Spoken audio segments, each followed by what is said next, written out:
Hello dear my student, lesson planner চ্যানেলে তোমাদেরকে স্বাগত জানাই। আবার একটা নতুন ক্লাস নিয়ে চলে আসলাম। আমি তোমাদের প্রিয় সুজয় স্যার। আজকে ক্লাস 10-এর ভূগোল সাবজেক্টের তৃতীয় ক্লাস এটা। আর তৃতীয় ক্লাসের হচ্ছে আমরা একটু প্রাকৃতিক ভূগোলে যাব। হ্যাঁ, প্রাকৃতিক ভূগোল। আগের দিন পড়িয়েছিলাম আঞ্চলিক ভূগোল, আজকে হচ্ছে প্রাকৃতিক ভূগোল। আর এই প্রাকৃতিক ভূগোলের 2 নম্বর ক্লাসটা মানে আঞ্চলিক ভূগোলের একটা ক্লাস আর প্রাকৃতিক ভূগোলের একটা ক্লাস করিয়েছি।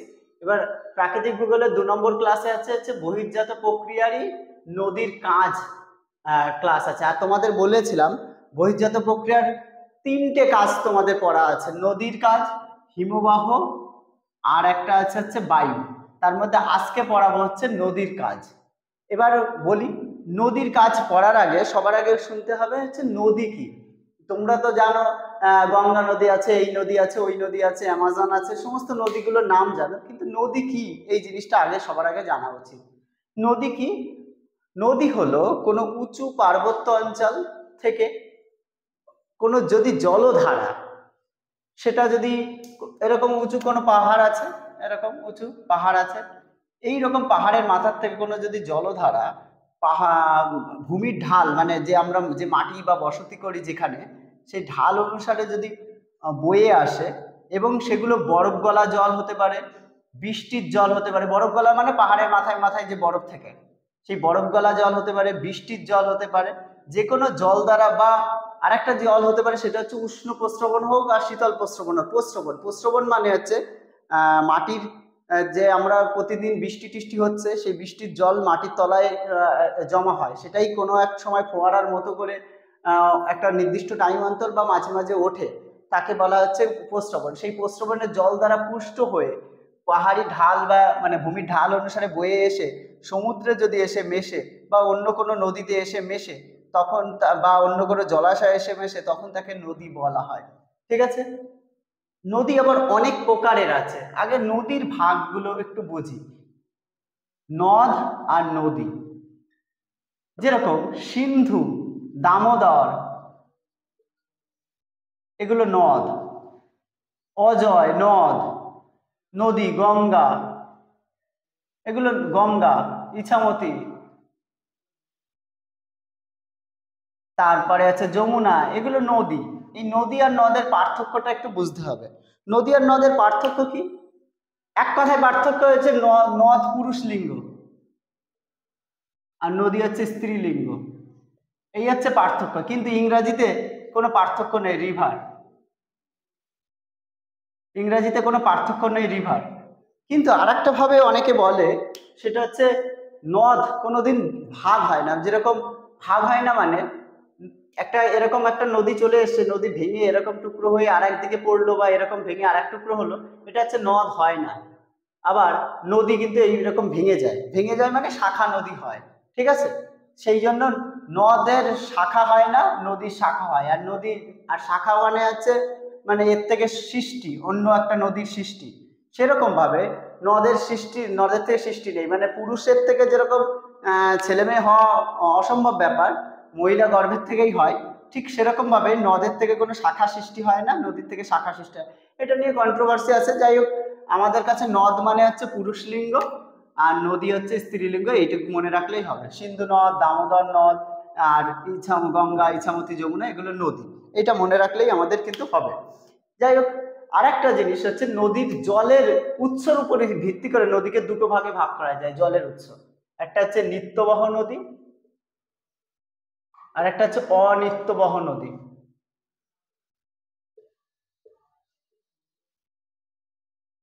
নিত্যবহ নদী মানে যে নদীতে সারা বছর জল থাকে, সারা বছর জল থাকবে। সারা বছর মিন্স যে নদীগুলো প্রবাহিত হচ্ছে এবং নদীতে সারা বছর কোনো না কোনো প্রক্রিয়ার মাধ্যমে নদীতে জল এসে পড়বেই, মানে এখানে কোনো জলের ঘাটতি হবে না, জল শুকিয়ে যাবে না। বা অনেক সময় আছে জল শুকিয়ে যায়, নদীর এপার থেকে ওপার করা যায়, এরকম হবে না। এটা হচ্ছে নিত্যবহ নদী। আর অনিত্যবহ নদী মানে শুধুমাত্র বর্ষাতেই জল থাকে বা বর্ষার আগে পরে একটু জল বিশেষ থাকে, এই হচ্ছে অনিত্যবহ নদী। যেরকম এই নিত্যবহ নদী কোন অঞ্চলে হয়? কোনো উঁচু পার্বত্য অঞ্চল, যেখানে বরফ আবৃত অঞ্চল, বরফের জলে গলা, বরফ জলে গলা পুষ্ট এই যে বরফ গলা জলে পুষ্ট নদী বা জোয়ার ভাটার জলে পুষ্ট নদী, জোয়ার ভাটা, এই নদীগুলোতে কিন্তু সারা বছর জল থাকে, যেরকম গঙ্গা, ব্রহ্মপুত্র, তারপরে জোয়ার ভাটা নদী, যেরকম সুন্দরবনের যে নদীগুলো আছে মাতলা, গোসাবা, ওই সমস্ত নদীগুলোতে এগুলো হয়। আর অনিত্যবাহ নদী মানে দামোদর, অজয়, এই সমস্ত নদী যেগুলো মালভূমি অঞ্চল থেকে প্রবাহিত হয়। আর বর্ষাকালে এর রূপ তো মানে বিশাল বড় হয়ে যায়, মানে এত চওড়া নদী, বর্ষাকালে তা ফুলে ফেপে দুপাশ দুকুল ছাপিয়ে বন্যাও করে দিতে পারে। এ হচ্ছে অনিত্যবহ নদী।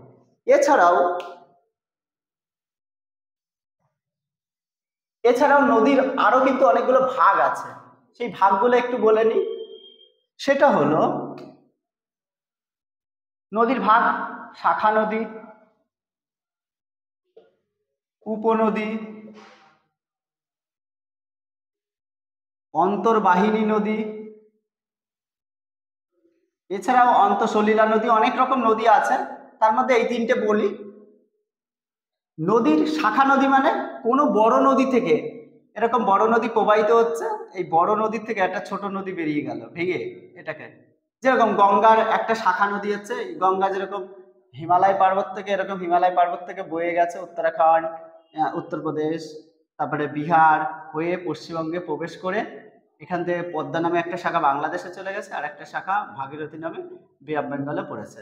এই যে শাখা নদী, এই যে গঙ্গা ভেঙে দুটো ভাগ হয়ে গেল, এটাকেই বলা হচ্ছে শাখা নদী, মানে শাখা মানে ভাগ হওয়া, ঠিক আছে।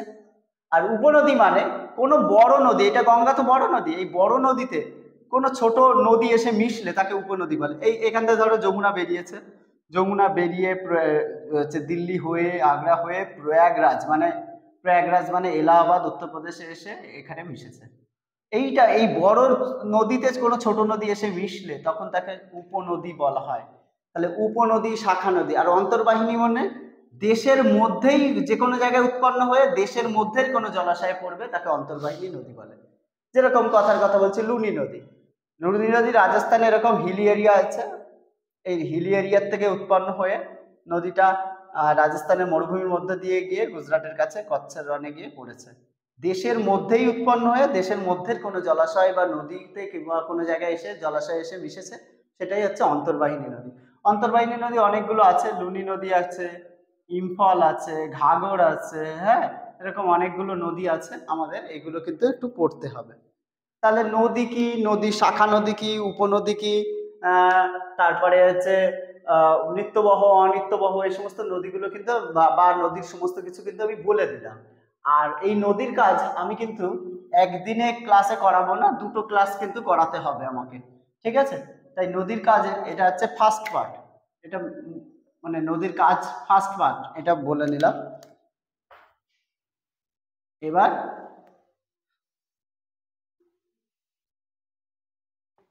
এবার বলি হচ্ছে নদীর বিখ্যাত বিখ্যাত কয়েকটা নদীর নাম। পৃথিবীর সবচেয়ে বড় নদীর নাম হচ্ছে, পৃথিবীর সবচেয়ে বড় নদী আমাদের হচ্ছে নীল নদী, দৈর্ঘ্যে নীল নদী, যেটা হচ্ছে আফ্রিকাতে আছে। দ্বিতীয় নদী হচ্ছে অ্যামাজন, অ্যামাজন সাউথ আমেরিকাতে আছে, হ্যাঁ, যেটা ব্রাজিল, ভেনেজুয়েলা এই সমস্ত দেশগুলোতে আছে। তারপরে এশিয়ার সবচেয়ে বড় নদীর নাম হচ্ছে ইয়াংসিকিয়াং,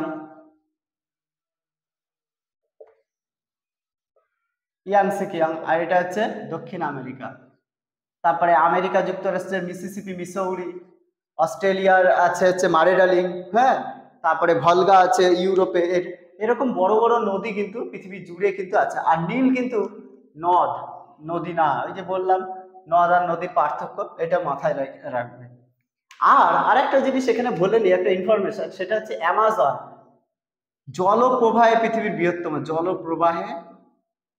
বৃহত্তম নদী। কারণ অ্যামাজন নদী যখন সমুদ্রে এসে মিশেছে, সেই অ্যামাজন নদীর থেকে সমুদ্র থেকে জল প্রতি সেকেন্ডে প্রায় 1,98,000 কিউসেক জল প্রতি সেকেন্ডে এসে এপাশ থেকে ওপাশে মেলে। তার জন্য, আর অ্যামাজন নদীতে পৃথিবীর সবচেয়ে বেশি জল প্রবাহিত হয়, তার জন্য অ্যামাজন নদীকে কিন্তু জল প্রবাহে সবচেয়ে বড় নদী বলা হয়। পৃথিবীর সেকেন্ড বৃহত্তম, কিন্তু জল প্রবাহে সবচেয়ে বৃহত্তম। আর হচ্ছে যদি দুটো নদী বলা হয়, দুটো নদীর অ্যাকোরেট হিসেবে, তাহলে মিসিসিপি মিসৌরি পৃথিবীর বৃহত্তম নদী। ভারতের যদি বলে বৃহত্তম নদী, তাহলে গঙ্গা নদী বলা হয়, কারণ ভারতে তার দৈর্ঘ্য 2071 কিলোমিটার, টোটাল 2525 গঙ্গা নদীর দৈর্ঘ্য 2525, ঠিক আছে, গঙ্গা নদীর দৈর্ঘ্য। কিন্তু যদি বলা হয় ভারতের মধ্যে যত নদী আছে তার মধ্যে সবচেয়ে দীর্ঘতম কে, তাহলে কিন্তু ব্রহ্মপুত্র হতে পারে। ব্রহ্মপুত্র 2900 কিলোমিটার মতো ব্রহ্মপুত্র, কিন্তু ভারতে ওর দৈর্ঘ্য কম আছে, ঠিক আছে, এটা মাথায় রাখতে হবে আমাদের নদী পড়ার সময়। এবার আসি নদীর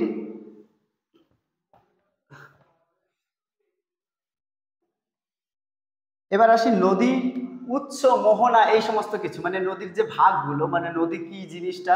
ধরো এরকম পাহাড়ি অঞ্চল, এগুলো পাহাড়, এই পাহাড়ি অঞ্চল থেকে নদী, এখানে হিমবাহ বরফ আবৃত অঞ্চল, এই হিমবাহের শেষ মানে হিমরেখা, এই হিমরেখার শেষ থেকে এখান থেকে একটা নদী প্রবাহিত হচ্ছে।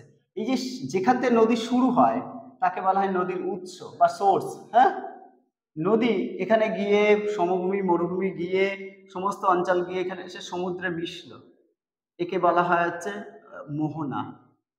তাহলে নদীর উৎস কাকে বলে? যেখান থেকে নদীর সৃষ্টি হয়েছে তাকে উৎস বলা হয়, আর মোহনা মানে নদী যেখানে শেষ হয়েছে তাকে বলা হয় হচ্ছে মোহনা, বা নদী যেখানে অন্য নদীতে এসে পড়েছে তাকে বলা হয় মোহনা।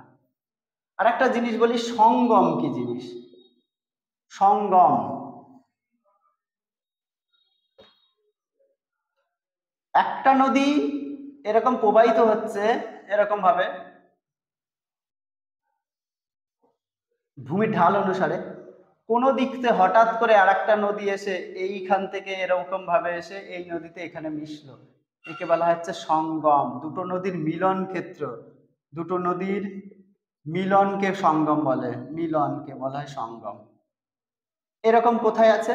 প্রয়াগরাজ। প্রয়াগরাজ মানে এলাহাবাদ, যেখানে কুম্ভ মেলা হলো, সেখানে গঙ্গা আর যমুনার, গঙ্গা নদী এখান থেকে প্রবাহিত হচ্ছে, যমুনা নদী এরকম ভাবে প্রবাহিত, এই যে ত্রিবেণী বা তিনটে নদী সঙ্গম এখানে হয়েছিল, কিন্তু মানে আবার সরস্বতী নদী আসছিল, এই যে তিনটে নদীর সঙ্গম মানে মিলন ক্ষেত্র হচ্ছে সঙ্গম বলে পরিচিত। তাহলে দুটো নদীর সঙ্গম স্থান হচ্ছে মিলন ক্ষেত্র বলে পরিচিত, সঙ্গম মানে। আবার একটা পাহাড় থেকে একটা নদী এরকম নেমে আসলো, আর একটা পাহাড় থেকে আরেকটা নদী এরকম নেমে আসলো, এই দুটো নদী বা এরকম একটা নদী চলে গেল এখান থেকে শাখা নদী, এই যে দুটো নদী মাঝখানের যে জায়গা তাকে বলা হয় দোয়াব। এটাও মাথায় রাখতে হবে, দুটো নদীর মধ্যবর্তী জায়গাকে বলা হয় দোয়াব। যেরকম মিরাট বলে যে জায়গাটা আছে উত্তরপ্রদেশে, সেটাও কিন্তু এরকম গঙ্গা নদী চলে গেছে, এবার যে যমুনা নদী চলে গেছে, তাদের সঙ্গম মানে মাঝামাঝি জায়গায় কিন্তু মিরাট বলে জায়গাটা অবস্থিত, এগুলোকেও বলা হয় দোয়াব। হ্যাঁ, তাহলে দোয়াব কি জিনিস বললাম, সঙ্গম কি জিনিস বললাম। এবার আসি নদী অববাহিকা কি জিনিস। নদী অববাহিকা হচ্ছে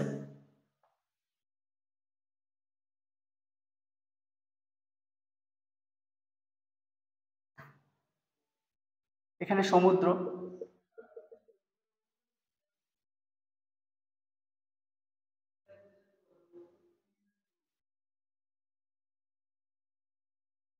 এখান থেকে নদী সৃষ্টি হয়েছে,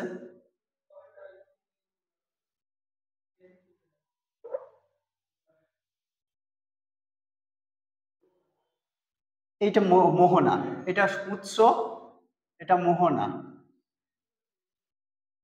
এখান থেকে এই নদীটা শাখা নদী আছে, এই নদীটারও শাখা নদী আছে, এখান থেকে নদী বেরিয়ে এই মাথায় আর একটা শাখা নদী এসে আবার এখান থেকে এসে মিশে সমুদ্রে এসে পড়েছে, এরকম একটা আছে, এখান থেকে এসে এরকম আবার সমুদ্র এখানে আছে সেখানে মিশেছে। আবার এখান থেকে আর একটা উঁচু পাহাড় আছে, পাহাড় থেকে নদী সৃষ্টি হয়েছে, এখান থেকে এসে আবার এই নদীতে এসে মিশেছে, আবার এখান থেকে একটা পাহাড় এসে এখানে এসে মিশেছে, আবার এখানে একটা পাহাড় আছে এখান থেকে এসে মিশেছে। যাই হোক, নদী অববাহিকা হচ্ছে নদী উৎস থেকে মোহনা পর্যন্ত, নদীর আশেপাশে শাখা নদী উপনদী সহ নদীর টোটাল এরিয়াকে, এইটাকে বলা হয় হচ্ছে নদী অববাহিকা। টোটাল এরিয়া নদী অববাহিকা বলা হয়, অববাহিকা। ঠিক আছে, নদী অববাহিকা কি জিনিস? নদীর শাখা নদী উপনদী সহ মিলিত অঞ্চলটা টোটালটাকে বলা হয় নদী অববাহিকা। ঠিক আছে, এবার ধারণ অববাহিকা বলে আর একটা কথা আছে, ধারণ অববাহিকা। কিরকম ধারণ অববাহিকা? সেটা হচ্ছে নদী এই যে যেখান থেকে শুরু হয়েছে বড় নদী, সেখান থেকে শেষ পর্যন্ত যদি যে খাতের মধ্যে দিয়ে বা চারিপাশ জুড়ে বয়ে গেছে, এই জায়গাটাকে বলা হচ্ছে ধারণ অববাহিকা। একটু কালার দিয়ে দেখাই, সেটা হচ্ছে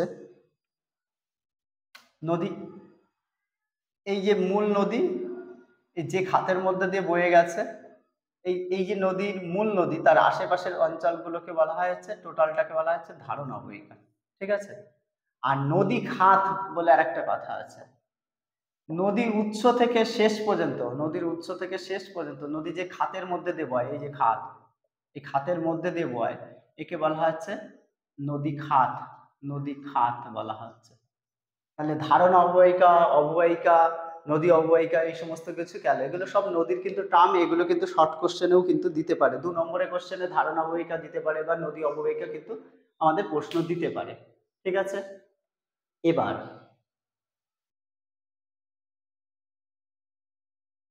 এবার আসি হচ্ছে আদর্শ নদী কাকে বলে।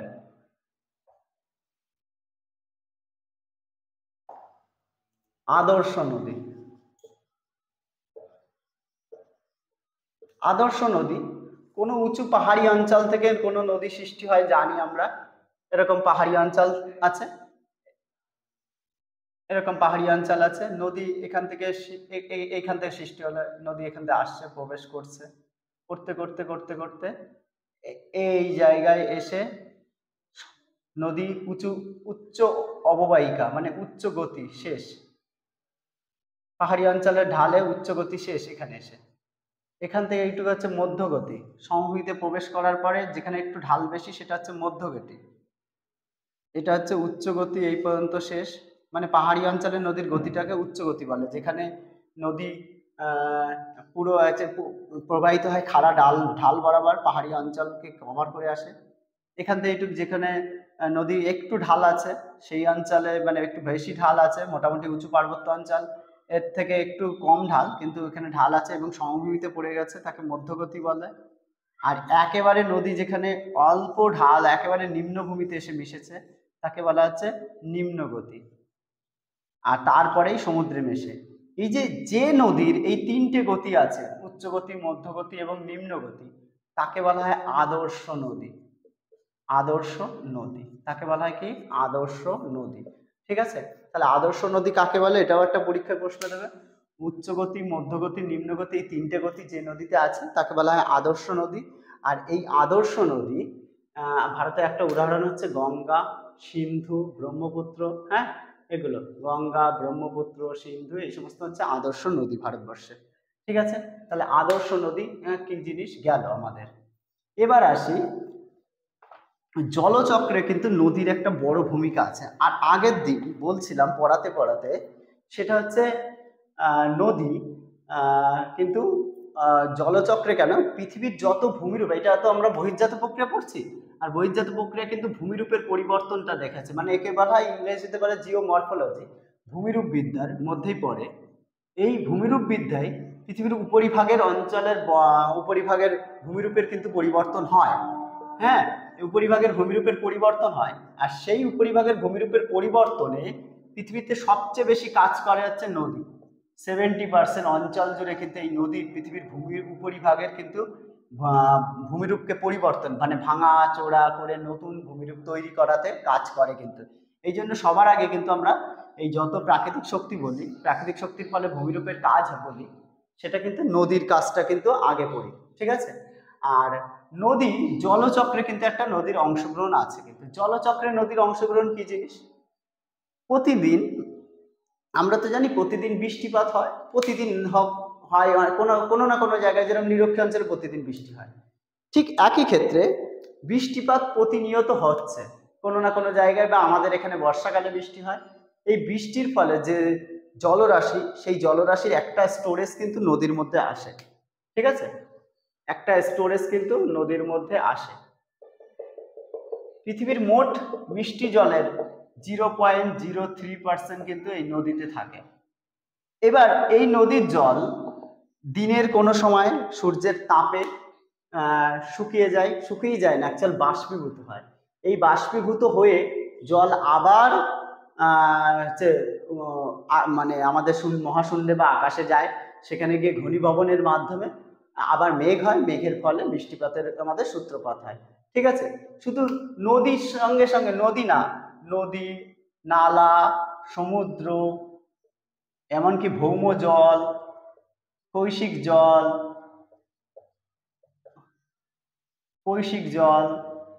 সঙ্গে প্রস্রবণের জল,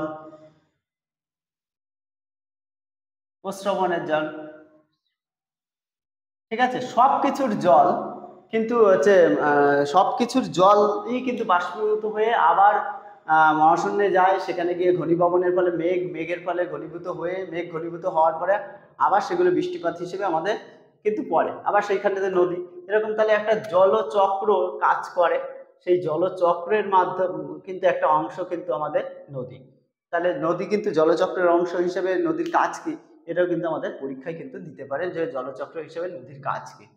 এবার বা জলচক্র হিসেবে নদীর ভূমিকা কি, সেটাও কিন্তু আমাদের পরীক্ষায় একটা 2 নম্বরে দিতে পারে। নদী কি কাজ করে বা কত।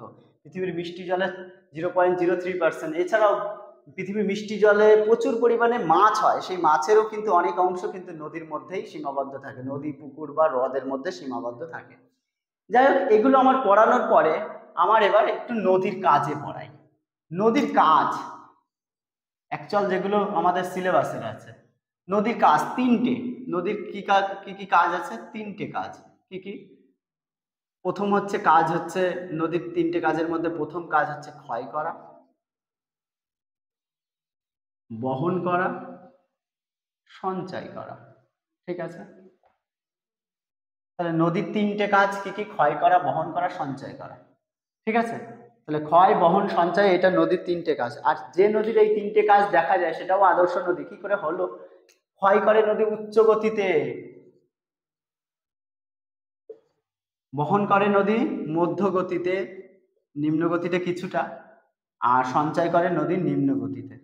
এবার গঙ্গা নদীর ক্ষেত্রে 3টে গতি আছে এবং 3টে নদী উচ্চ গতিতে ক্ষয় করবে। পাহাড়ি অঞ্চল, এরকম পাহাড় আছে, এখান থেকে নদী নামছে, এখানে এরকম পাহাড় আছে, এখান থেকে নদী যখন নামছে তখন এর ঢাল বরাবর যত জল বেগে নামছে এগুলোকে ভেঙে চুরে নিয়ে সেগুলোকেই এরকম মধ্য গতিতে এরকম জায়গায় নিয়ে চলে আসবে। এগুলো আবার নিয়ে বয়ে টয়ে নিয়ে এসে এরকম যেখানে নদী আর যেতে পারছে না, হ্যাঁ, সেই জায়গায় এসে আস্তে আস্তে নিচু জায়গাগুলোকে জমাট করবে। এই হচ্ছে নদীর 3টে কাজ: ক্ষয়, বহন, সঞ্চয়। ঠিক আছে, এবার একটা কথা এখানে মনে পড়লো, সেটা হচ্ছে নদী ভার বা বোঝা। ঠিক আছে, ভার বা বোঝা কি জিনিস? নদী যতটা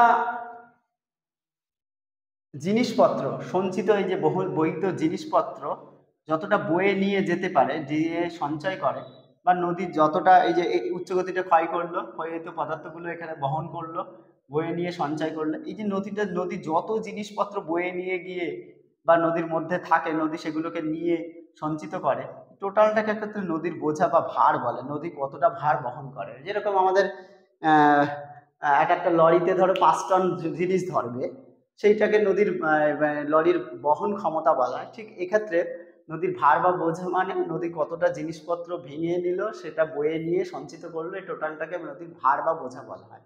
ঠিক আছে, এইটা গেল। এবার আমরা একটু ক্ষয়েরও ভাগ পড়ি, মানে ক্ষয় কি পদ্ধতিতে করতে পারে। আমরা তো জানি নদী উচ্চ গতিতে ক্ষয় করে, হ্যাঁ, উচ্চ গতিতে ক্ষয় করে নদী। এবার এই ক্ষয়ের ভাগগুলো আমি একটু বলি। ক্ষয়ের ভাগ: ক্ষয় করা,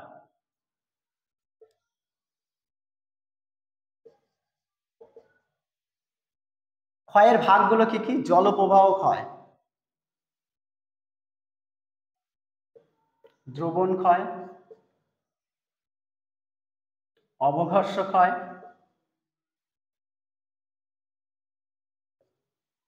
আর হচ্ছে ঘর্ষণ ক্ষয়।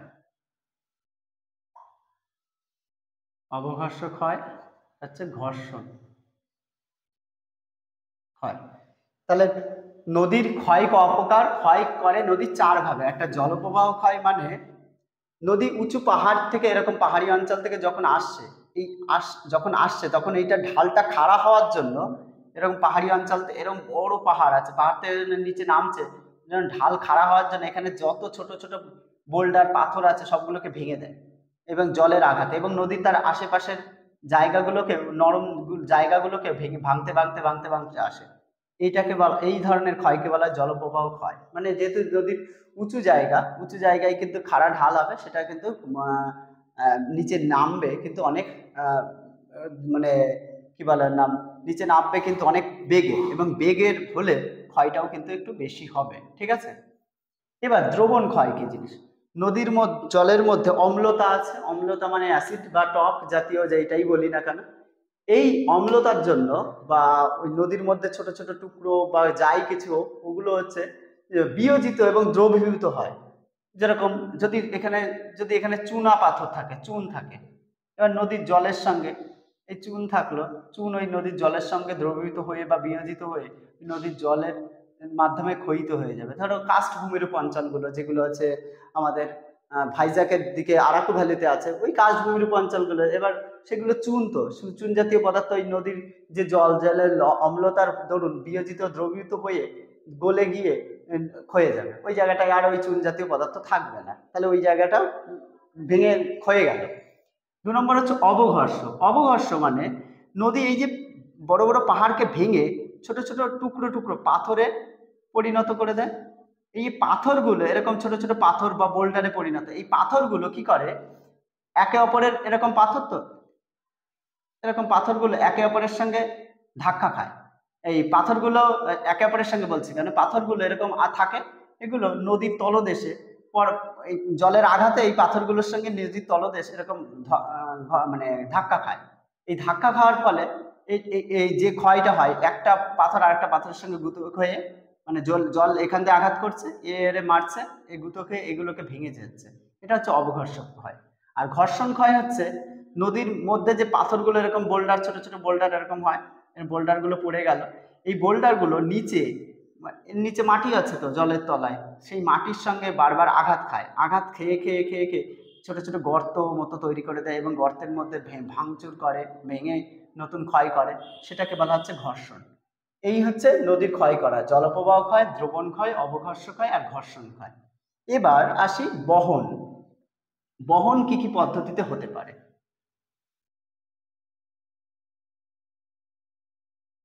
নদীর হচ্ছে বহন করা, নদী বয়ে নিয়ে যায় অনেকগুলো পদ্ধতির মাধ্যমে, নদী কিন্তু বয়ে নিয়ে যায়। একটা হচ্ছে লম্ফদান, আরেকটা হচ্ছে দ্রবীভূত হওয়া বা ভাসমান পদ্ধতি, এরকম ভাবে বয়ে নিয়ে যায়। ভাসমান পদ্ধতি মানে এই প্রথমে আছে লম্ফদান, নদীর মধ্যে যে সমস্ত পদার্থ আছে, যেরকম বোল্ডার টোল্ডার, এরকম বড় বড় বোল্ডার থাকে, নদীর জল এরকম আঘাত করলে এই লাফিয়ে এখানে চলে আসলো, এগুলো হচ্ছে লম্ফদান। বোল্ডারগুলো এরকম লাফিয়ে লাফিয়ে চলে আসে, মানে নদীর জলের তোড়ে বা আঘাতে। দ্রবীভূত হওয়া বললাম, কোনো পদার্থ যদি এখানে ধরো নদীর প্রবাহ পথে যদি এখানে চুন বা অন্য কিছু থাকে, পদার্থগুলো নদীর সঙ্গে দ্রবীভূত হয়ে যায়, মানে বিয়োজনের ফলে দ্রবীভূত হয়ে গুলে যায়, সেগুলোই আস্তে আস্তে আস্তে আস্তে নদীর জলের সঙ্গে বাহিত হয়ে হয়ে নদীর মধ্যগতি হোক নিম্নগতিতে ছড়িয়ে পড়ে, এগুলো দ্রবীভূত হওয়া। আর ভাসমান মানে হচ্ছে নদীর মধ্যেই কিছু জিনিসপত্র ভেসে ভেসে, ধরো কোনো ধুলোকণা বালি বা কিছু ভেসে ভেসে এই পাহাড়ি অঞ্চলটায় ভেঙে গেছে, ভেঙে যাওয়া পদার্থগুলো নদীর জলের স্রোতের উপরে ভাসতে ভাসতে ভাসতে ভাসতে নিচের দিকে একেবারে মোহনার দিকে বা সমুদ্রের দিকে নিয়ে আসে, এটা হচ্ছে ভাসমান প্রক্রিয়া। এইভাবে কিন্তু নদীর বহনও কিন্তু নির্ভর করে, মানে নদীর গতিপথের উপর, মানে নদীর বয়ে নিয়ে যাওয়া ওই 3টে ভাবে ভাগ করা যায়। আর একটা জিনিস বলি, এই বয়ে নিয়ে যাওয়ার থেকে একটা প্রশ্ন আছে খুব ভালো ইম্পর্টেন্ট, সেটা হচ্ছে ষষ্ঠ ঘাতের সূত্র। ষষ্ঠ ঘাতের সূত্র কেন ষষ্ঠ ঘাতের সূত্র বলছি? নদীর বেগের সঙ্গে বেগ, জলের বেগ হয় না, সেই নদীর বেগের সঙ্গে নদীর বয়ে যাওয়ার ক্ষমতার কিন্তু, বেগের সঙ্গে বয়ে যাওয়ার ক্ষমতার কিন্তু বহনের কিন্তু সম্পর্ক আছে, বহন ক্ষয়ের সম্পর্ক আছে। কিরকম? নদীর বেগ যদি দ্বিগুণ হয়, ডবল মানে দ্বিগুণ, দ্বিগুণ যদি হয় তাহলে বহন ক্ষমতা 64 গুণ বাড়ে। 64 গুণ মানে 2.2 এই গুণ বাড়ে। তাই জন্য এই 6 এর থেকেই ষষ্ঠ ঘাতের সূত্র আছে। মানে নদীর বেগ যদি দ্বিগুণ বাড়ে, বহন ক্ষমতা 64 গুণ বা 2 গুণ বাড়ে। এইটা ডাব্লিউ হপকিন্স আবিষ্কার করেছিল। তার এই সূত্রটার নাম হচ্ছে ষষ্ঠ ঘাতের সূত্র। পরীক্ষায় কিন্তু এই ষষ্ঠ ঘাতের সূত্র জিনিসটা কি আমাদের কিন্তু দেয় কিন্তু পরীক্ষার সময়, ঠিক আছে। তাহলে ষষ্ঠ ঘাতের সূত্র কিন্তু একটা 2 নম্বরের প্রশ্ন হিসেবে কিন্তু আমাদের পরীক্ষা দিতে পারে। এবার আসি নদীর সঞ্চয় করার ক্ষমতা। নদীর ওই বহন আর হচ্ছে ক্ষয়ের মাধ্যমে সঞ্চিত, ক্ষয়ের মাধ্যমে বয়ে নিয়ে আসা এই সমস্ত পদার্থগুলো কিন্তু নদীর নিম্ন গতি, যে অঞ্চলগুলোতে নিচু জায়গা, নদী যেখানে সমুদ্রে এসে মেশে তার কাছাকাছি এসে সেই পদার্থগুলো ডিপোজিশন হয়। ডিপোজিশন মানে সঞ্চিত হয়ে থিতিয়ে আস্তে আস্তে পড়ে সেই জায়গায় নতুন কোনো ভূমিরূপ বা কিছু তৈরি হতে পারে। এইভাবে নদীর ক্ষয়, সঞ্চয়, বহন ইত্যাদি ক্ষমতা গুলো কিন্তু আমরা বর্ণনা করলাম। তাহলে নদী কাজের ফার্স্ট পার্ট, সেখানে নদী কি, নদীর সমস্ত বর্ণনা দিলাম এবং নদী কি কি কাজ করে সেগুলো আমরা বললাম। পরের ক্লাসে কিন্তু আমি বলবো নদীর কাজ ক্ষয় করা আর সঞ্চয়, এর ফলে গঠিত ভূমিরূপগুলো, যেগুলো পরীক্ষায় দেয় অনেক সময় 5 নম্বরের প্রশ্ন। ক্ষয়ের ফলে 3টে ভূমিরূপ, সঞ্চয়ের ফলে 3টে ভূমিরূপ ছবি সহ তৈরি করো বা ছবি সহ লেখো, সেগুলো কিন্তু আমরা পরের ক্লাসে করব। এবং নদীর কাজ কিন্তু আমরা বলেছি 2টো ক্লাসে করবো। ফার্স্ট ক্লাস কিন্তু আজকে করালাম, সেকেন্ড ক্লাসে এই 2টো করাবো, ক্ষয় এবং সঞ্চয় 2টো কাজের ফলে গঠিত ভূমিরূপগুলো করাবো, ঠিক আছে। আর আজকে তোমাদের এই নদীর কাজ এর ফার্স্ট পার্ট ক্লাস এখানেই আমি শেষ করলাম। পরের ক্লাসে আমাদের নদীর কাজের ফলে গঠিত ক্ষয় এবং সঞ্চয় 2টো ক্লাসই আমি কিন্তু তোমাদের করাবো। আর লেসন প্ল্যানারের চ্যানেলের সঙ্গে থাকো, দেখতে থাকো এবং আশা করি পড়াটাকে আরও সহজ থেকে সহজতর করব। আজকের মতো এখানেই বিদায় নিলাম। থ্যাংক ইউ সবাইকে।